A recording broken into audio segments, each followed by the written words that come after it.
Joining us today is a product of Richmond Hill, Ontario. He is known for his heavy hitting, physical play, work in the community, and of course, his luscious locks. He was undrafted into the NHL and has gone on to play 262 games in the minors, along with 257 games in the NHL. He is a 2024 Stanley Cup champion with the Florida Panthers, and most importantly, father to Roman and Lennon. It is my pleasure to welcome Ryan Lomberg to the BuzzPod. What's up, Lombo? Oh yeah, what an intro. What an intro. Thanks for having me, fellas. I'm excited to be here, man. That first year pro, so you're on an AHL one way, you go to NHL camp, you get sent down, you go to AHL camp, and we talked about this a little bit there the other day, and you didn't think you could get sent down, and there you go. You're in the ECHL, you're playing for the Adirondack Thunder. And real quick, I saw that your assistant coach was Alex Lowe in Adirondack. So he was actually my assistant Yeah. coach in Uh-huh. Savannah. So I had him for a cup of coffee. And so I texted him. I was like, Alex, hope all is well. Like, if you have anything about Ryan Lomberg, he's coming on the pod tomorrow, anything you can remember about his rookie season in Adirondack. And he goes, the biggest thing I remember about Lombo was his enthusiasm. He didn't give a shit he was in the ECHL. He just loved coming to the rink and working his ass off. It was awesome to see. Not surprised to see him make it to the show and win a cup. So that's from Alex Wow. Lowe, who was with you your rookie year in Adirondack in the ECHL. He's not surprised to see you in the show win a cup. That's pretty fucking awesome, bro. Yeah, I got chills, man. That's cool because it was like you said, it was tough. That was kind of my first lesson in like the numbers game, right? Like you're a kid, you think you have a chance, but in reality, you're just a fucking number. And whether you light it up and do whatever, there was just really no plan for you to fit in. So unless you fucking make one and you make it known, which is inevitably what I believe I did. But at that initial point, I really wasn't. I didn't know how to go about it. I was, a kid at that point. Just signed his first pro deal, and yeah, like you said, went to the NHL camp. First time around these big guys, it's cool, and again, feel like I'm fitting in.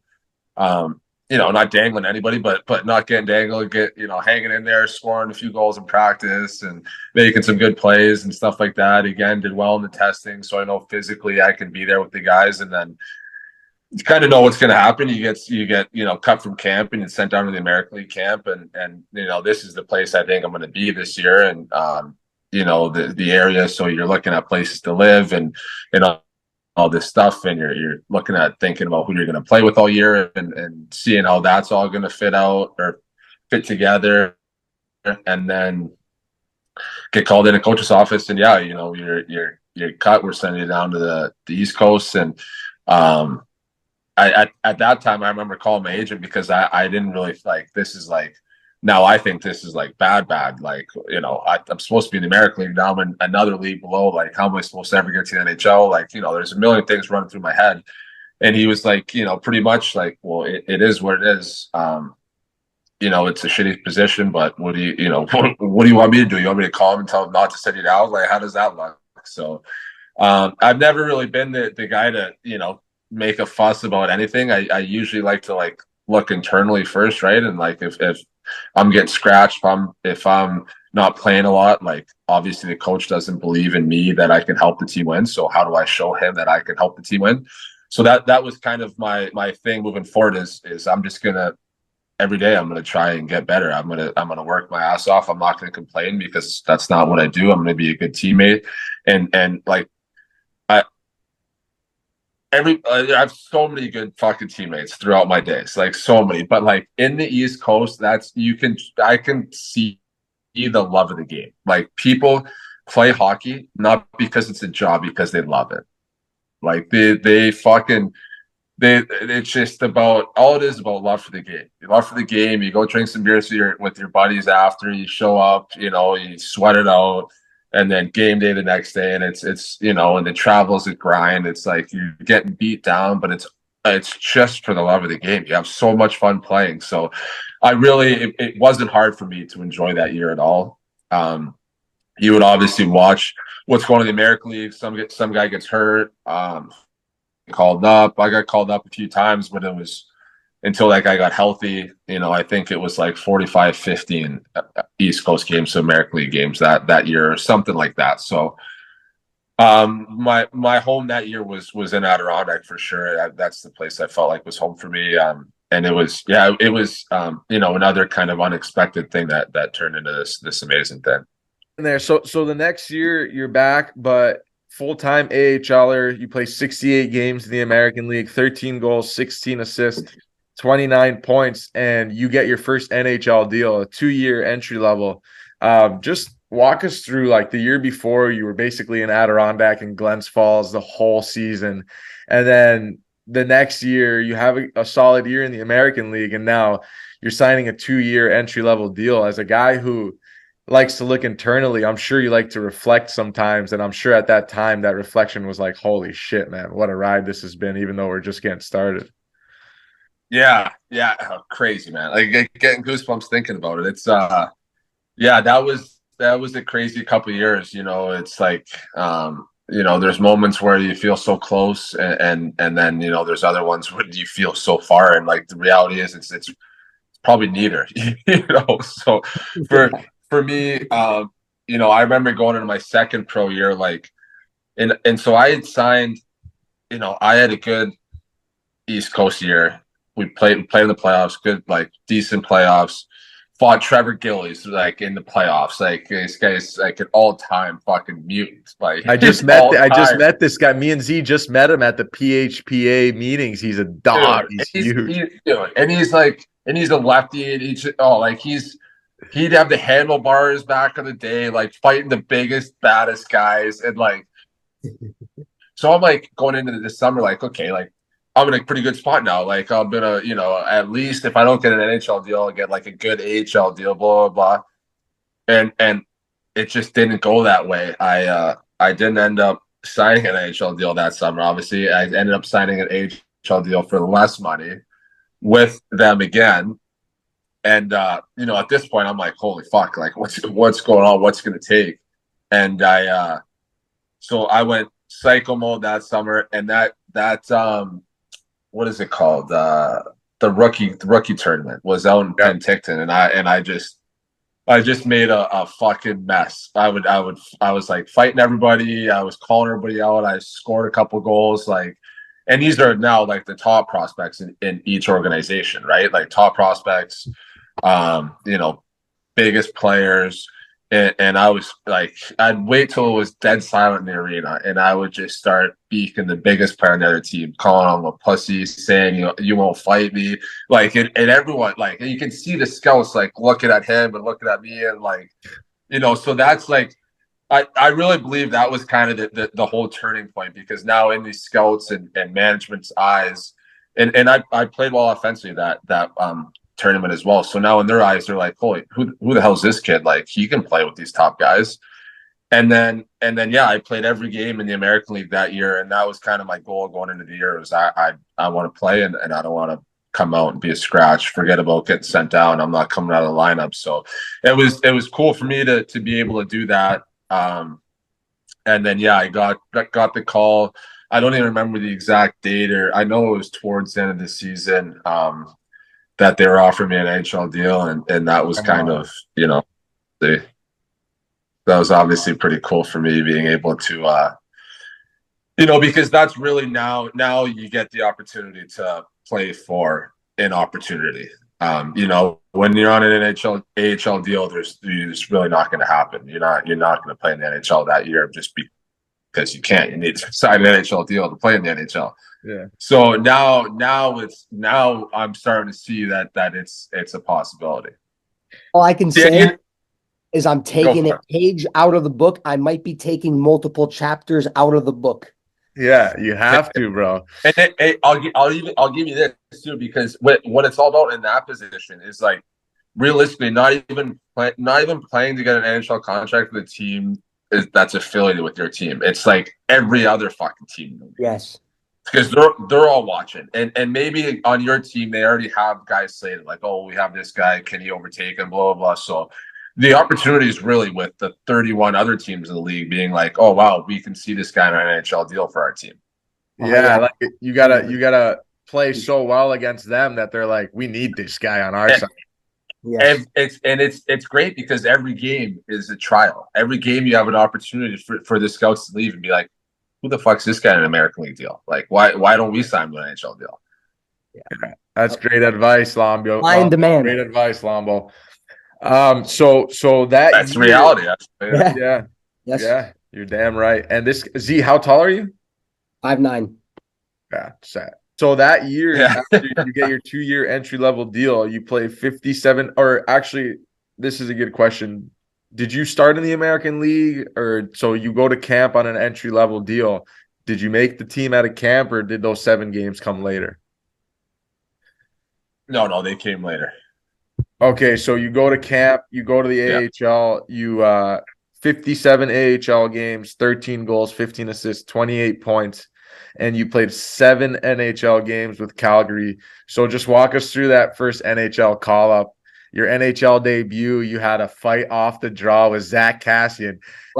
And people say that the refs came in early, but I say you got that TKO early and then the refs came in. You know what I mean? Like it was too late for him. He's trying to get back up. It's like, whoa, buddy, fight's over. Yeah, it was crazy. It was like, the coolest thing ever. Shout out to Castor. He was like the coolest dude about it. So Battle of Alberta, right? It was my first game, Calgary, Edmonton, and we would play them in the preseason. And trying to make the team, I'd always be asked him to fight in preseason, always, like right out of my mouth, like trying to fight the biggest, baddest guys, trying to make an impression. And he would never fight me, and he would always tell me, he's like, if you make the team, I'll fight you. You don't have to worry about that, but I'm not fighting you in preseason. And I can only respect it. I'm not gonna, chase him down. It is what it is. He's established, and I'm looking for my chance. And so get called up. We're playing Edmonton in Edmonton, Battle of Alberta. Big Cassian's over there on the other side. It's like the coolest thing ever. That build up was crazy because I knew, if the opportunity presented itself, if the game went the way I hoped it would, I would get an opportunity to fight him. And remember in warm-ups, kind of skate by the red line initially, just kind of getting a feel for it, seeing if I have to say something or whatever. And he's got no bucket on, his big bald head, it's glaring around. He skates by the red line, biggest smile on his face, and just gives you the biggest wink. And like at that moment, I knew, I'm like, okay, he remembers, it's gonna happen at some point. And then I think I think we were up 1. I think it was like 2-1 going into intermission or whatever.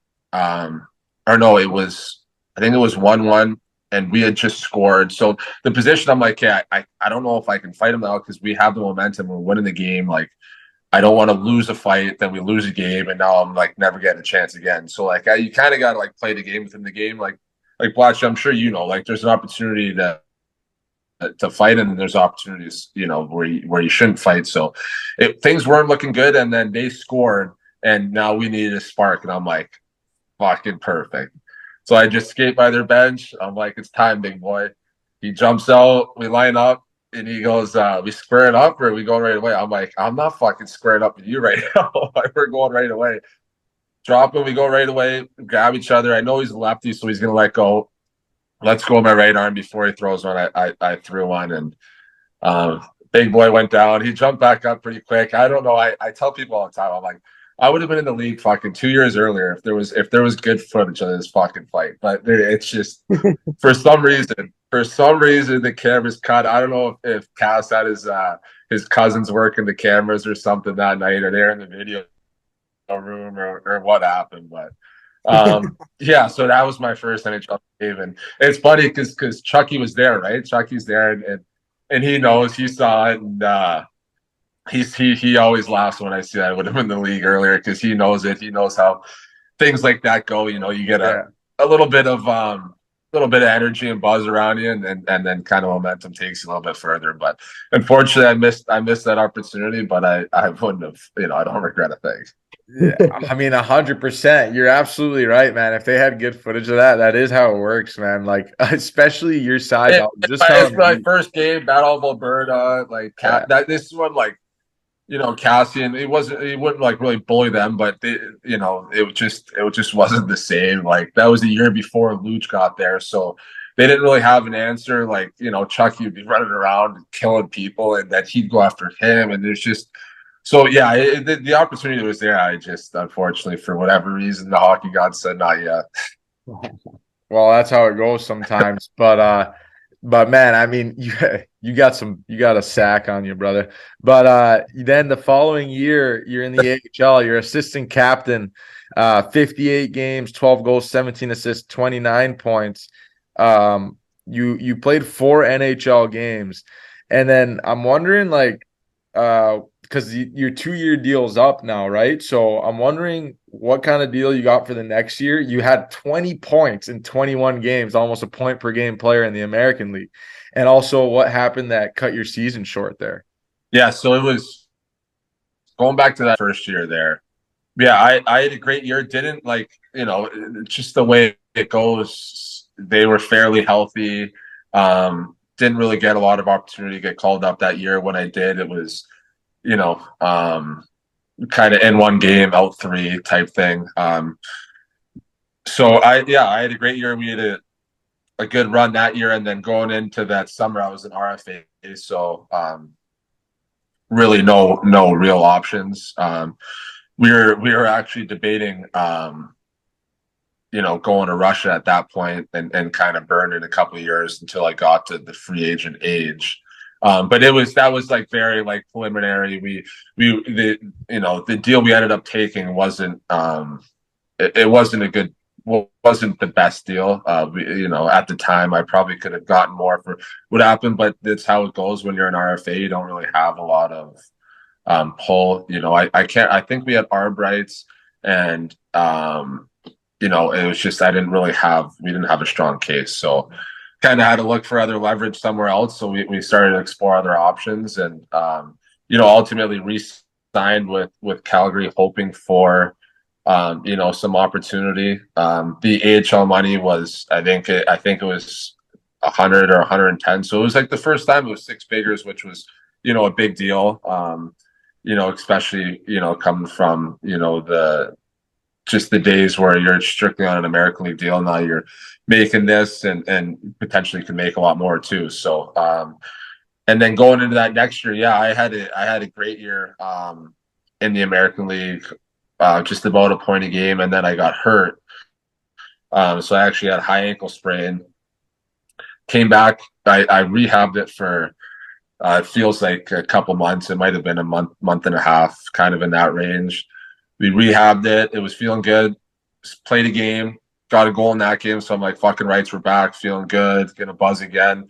And at this point too, it's like, forget about getting called up to Calgary. Like, I want to have a good year so I can go play for another NHL team and get an opportunity somewhere else, because clearly they're not giving me opportunities. So I'm gonna have to do what I can to get myself somewhere else. So I was having a great year. I got some good opportunity and was capitalizing on it, and then came back for a game, and then next practice I kind of tangled skates with one of my teammates and completely mangled my ankle to the point where I needed season-ending surgery. Ended up going to some surgeon out in LA who was this top-notch guy, and we elected to do the kind of slow recovery just so we can get it back to 100. And at that point, it was we knew my season was most likely over. So it took me close to just over 8 months to fully rehab it. So it was a pretty long road, but and I was worried. I wanted to get back because I wanted to earn an NHL contract. So this whole time I'm sitting there worried about it, and my agent says, "No, don't worry. Like you got a pretty good body of work this year. Like if it's not a one-way, it'll be a 2-way and a high 2-way at that." So, that kind of made it a little bit easier, but obviously, wanted to be able to ensure I would get this opportunity. Now I gotta watch, 2/3 of the year go by. So that was tough, but yeah, ultimately put myself in a good enough position to get that one-way contract and get a true, opportunity at being an NHL player. Yeah, your agent was right, man. You did do enough. You get that NHL deal with the Florida Panthers. And your first year, you played 34 games that year. You had 2 goals, 2 assists. Talk about getting your first couple points. Like your first goal was pretty sick. Yeah. Yeah, it was a trip, man. I remember because guys that you don't, when you're kind of a guy that hasn't played a lot or doesn't have a lot of experience in NHL, like guys don't know if you scored before, if you got an assist, if you played a game or not. Like that, there's always a couple guys when they get called up and they've been at the organizations where you don't know if you're going to be like, hey, is it your first game? Because you don't want to be rude and do that. So when I scored my first goal, nobody really knew it was my first goal until after the game. So I was all jacked up about it. I'm like, what? Why the fuck aren't the boys so happy for me? And then after the game, Horty comes in, he throws it the puck. He's like, what the fuck? I didn't know it was your first goal. And I'm like, yeah, thanks, Patty. Appreciate it, buddy. That's awesome. Well, that's actually kind of good because they thought that you already had one because they apparently that good. Yeah. They acted like I got 40 of them. That's how they were acting. No, it was give a shit. Walk us through the play. Yeah, it was. I think it was like a 3-on-2 or 2-on-2, but I kicked it out to Noah Chari, and he threw it on net, and I batted that thing out of the air. I don't know. If you give me 100 tries, I might not be able to do that again. Just how perfect timing it was. It was so fast. And things happen so fast. But yeah, I got my stick on it and batted it right in. It was it was a pretty cool first goal for sure. Yeah, I just watched it. You guys were kind of at the end of the shift, kind of hemmed in the D zone, block shot, break out to 2-on-1, 2-on-2 kind of. And Noah Chari's gassed. He just tips it on net, on the ice, and the goalie tips it, tips it off his pad, up in the air, kind of wide, and you just long arm fucking thought you would have been a baseball player. Yeah. You batted in a sick. Yeah, I don't. You're right. It was my hands were close together, so it was I had to reach for it too. Yeah. End of the shift. Yeah, now I remember we were bagged for sure. Yeah, we got hemmed, and that's now the fourth line's getting hemmed. What a TSN turning point that was for that shift because the fourth line gets hemmed. When do you get another shift if the fourth line's hemming the other fourth line in? So score there was what a cool moment for sure. Maybe they thought you had 40 because you're Selly. You just went fucking rights. You weren't hands up or over the top. Go away. I know it's crazy. It's funny if you watch that video of sound, you can hear me yelling right away because it's the empty building, so there's no fans. You can just hear my. I don't know if Z has anything else, but we covered pretty much your whole career so far. Congratulations on the new deal, 2x2. It back in Calgary where it all started, going back with a little different role. And I couldn't be more excited for you, Lombo. You're a fucking hell of a guy. And just thanks, brother. Really appreciate you. You are living proof you can grind in the minors, earn your way to the next level through hard work and passion, and ultimately be rewarded with the greatest trophy in sports, a Stanley Cup.